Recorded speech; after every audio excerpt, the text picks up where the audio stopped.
వే gold trusted gold buyers మీరు తాకట్టు పెట్టిన బంగారాన్ని విడిపించి ఈ రోజు ఉన్న మార్కెట్ ధరకు కొనబడను. రాజకీయాలలో ఏది యాదృచ్ఛికంగా జరగదు. ఒకవేళ జరిగినా అది ముందే స్క్రిప్ట్ రాసి పెట్టుకున్నట్లే ఉంటుంది. ఇప్పుడు తెలంగాణ బీజేపీలో వినిపిస్తున్నటువంటి ఒకే ఒక మాట కేంద్ర మంత్రి డీకే అరుణ. పార్టీ సీనియర్ నేత కేంద్ర మంత్రి కిషన్ రెడ్డి నోట వచ్చిన ఈ ఒక్క పిలుపు ఇప్పుడు రాష్ట్ర రాజకీయాల్లో పెను తుఫాను రేపుతోంది. 2 రోజులుగా సోషల్ మీడియాలో పొలిటికల్ సర్కిల్స్ లో ఒకే ఒక్క వీడియో తెగ వైరల్ అవుతోంది. బీజేపీ జాతీయ అధ్యక్షుడు నితిన్ నవీన్ 3 రోజులు తెలంగాణ పర్యటనకు వచ్చారు. ఈ సందర్భంగా ఏర్పాటు చేసిన పార్టీ అంతర్గత సమావేశంలో కేంద్ర మంత్రి కిషన్ రెడ్డి వేదికపై నుంచి మాట్లాడుతూ మహబూబ్ నగర్ ఎంపీ డీకే అరుణను ఉద్దేశించి సంచలన వ్యాఖ్యలు చేశారు. కేంద్ర మంత్రి డీకే అరుణ గారికి స్వాగతం అంటూ ఆయన నేరుగా సంబోధించారు. మన యొక్క ఈటెల రాజేందర్ గారు, మన పార్టీ పార్లమెంట్ సభ్యులు విశ్వేశ్వరరెడ్డి గారు, శాసన మండలి సభ్యులు, అదేవిధంగా శాసన సభ్యులు, వేదిక మీద ఉన్నటువంటి రాష్ట్ర పదాధికారులు, జాతీయ పదాధికారులు అందరికీ పేరు పేరున నమస్కారాలు తెలియజేస్తూ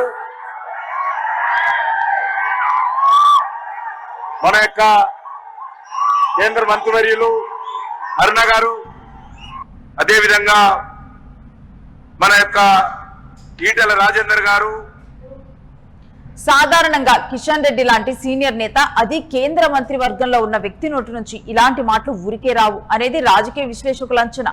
కేంద్ర కేబినెట్ విస్తరణపై అధిష్టానం వద్ద స్పష్టమైన సమాచారం ఉండి ఉండవచ్చునని, అందుకే కిషన్ రెడ్డి ముందే ఆ విషయాన్ని లీక్ చేశారా లేక అంచనా వేసి అన్నారా అనే చర్చ మొదలైంది.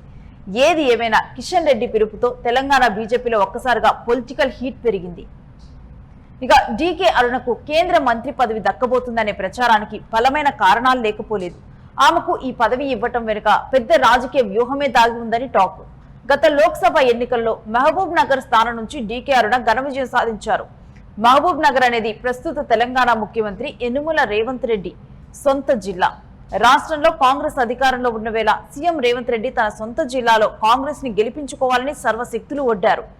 అలాంటి సీఎం హవాను, అధికార పక్ష వ్యూహాలను ఒంటి చేత్తో అడ్డుకొని ఉమ్మడి పాలమూరు జిల్లాలో కాంగ్రెస్ కోటను బద్దలు కొట్టి డీకే అరుణ గెలుపొందారు. రేవంత్ రెడ్డి సొంత జిల్లాలోనే కాంగ్రెస్ కి షాక్ ఇచ్చిన డీకే అరుణకు తగిన గుర్తింపు ఇవ్వాలని బీజేపీ అధిష్టానం భావిస్తున్నట్లు తెలుస్తోంది. అంతేకాదు, జాతీయ స్థాయిలో మహిళా ప్రాతినిధ్యాన్ని పెంచే క్రమంలో మహిళా కోటా కింద డీకే అరుణకు కేంద్ర మంత్రి వర్గంలో చోటు కల్పించడం దాదాపు ఖాయమనే ప్రచారం సాగుతోంది. మరోవైపు ఈ కేబినెట్ విస్తరణ వార్తలు తెలంగాణ బీజేపీలోని ఇతర సీనియర్ నేతలు గుబులు రేపుతున్నాయి.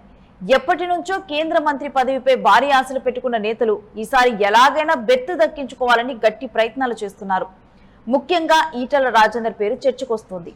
తెలంగాణ రాజకీయాలలో బలమైన బీసీ నేతగా మల్కాజ్గిరి లాంటి అతిపెద్ద లోక్సభ స్థానం నుంచి భారీ మెజారిటీతో గెలిచిన ఈటెల రాజేందర్ ఈసారి కేబినెట్ రేసులో ముందంజలో ఉంటారని భావిస్తున్నారు.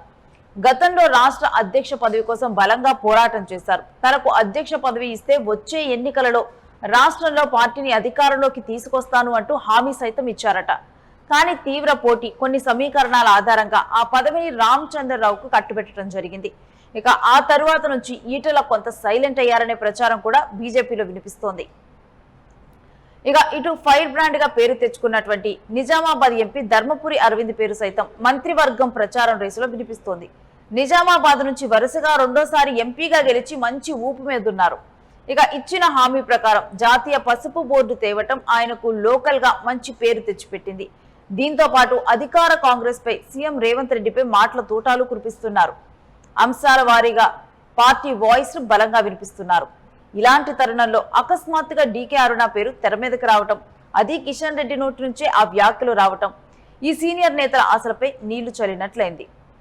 డీకే అరుణకు మంత్రి పదవి అనే టాక్ నడుస్తూ ఉండటంతో తెలంగాణ బీజేపీలోని ఒక వర్గం నేతలు అంతర్గతంగా అభ్యంతరాలు వ్యక్తం చేస్తున్నట్లు సమాచారం. ప్రధానంగా సామాజిక సమీకరణాలను తెర మీదకు తెస్తున్నారు. తెలంగాణ నుంచి ఇప్పటికే కేంద్ర కేబినెట్ లో కిషన్ రెడ్డి ప్రాతినిధ్యం వహిస్తున్నారు. ఆయన రెడ్డి సామాజిక వర్గానికి చెందినటువంటి నేత. ఇప్పుడు మళ్ళీ డీకే అరుణకు మంత్రి పదవి ఇస్తే ఆమె కూడా అదే సామాజిక వర్గానికి చెందిన వారే అవుతారు. ఒకే రాష్ట్రం నుంచి ఇద్దరు ఒకే సామాజిక వర్గానికి చెందిన నేతలకు కేంద్రం మంత్రి పదవులు ఎలా అవకాశం కల్పిస్తుంది అనే వాయిస్ కూడా వినిపిస్తుంది. రాష్ట్రంలో మెజారిటీ ఓటు బ్యాంకు ఉన్నటువంటి బీసీ లేదా ఇతర వర్గాలకు కాకుండా మళ్లీ రెడ్డి కోటాలోని పదవి ఇస్తే పార్టీ క్యాడర్లోకి ఎలాంటి సంకేతాలు వెళ్తాయనేటువంటి ఆందోళనను కొందరు నేతలు వ్యక్తం చేస్తున్నారు. మరి ఈ సామాజిక సమీకరణాల చిక్కుముడిని అధిష్టానం ఎలా విప్పుతుందనేది ఆసక్తికరంగా మారింది.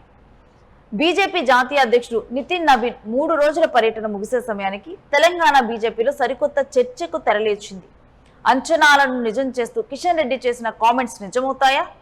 డీకే అరుణ ఢిల్లీ పీఠాన్ని అధిరోహిస్తారా? లేక చివరి నిమిషంలో ఈటెల రాజేందర్, ధర్మపురి అరవింద్ లాంటి బీసీ నేతలకు లక్కు కలిసి వస్తుందా అనేది తెలియాలంటే మాత్రం మరికొద్ది రోజులు ఆగాల్సిందే.